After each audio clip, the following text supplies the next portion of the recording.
Welcome, in front of me is a CUBOT R15 Pro, and today I'll show you how to put this device into boot mode. And to get started, what you want to do is simply hold power key and select power off and wait for the device to shut off.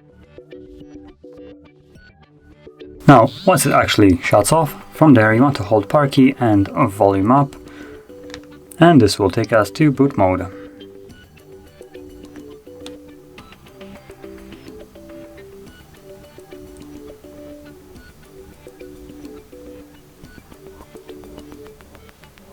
There we go. So as you can see, we are now in the boot mode. Now in here you will need to use volume up to navigate, and volume down will be used to confirm whatever is selected. And we only have three options from here. So we can boot into recovery mode, boot into fast boot mode, or normally boot, which will go back to Android, which is what I'm going to select.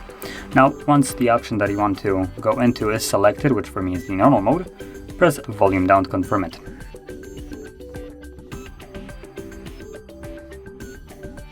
And there we go, we are now back in Android.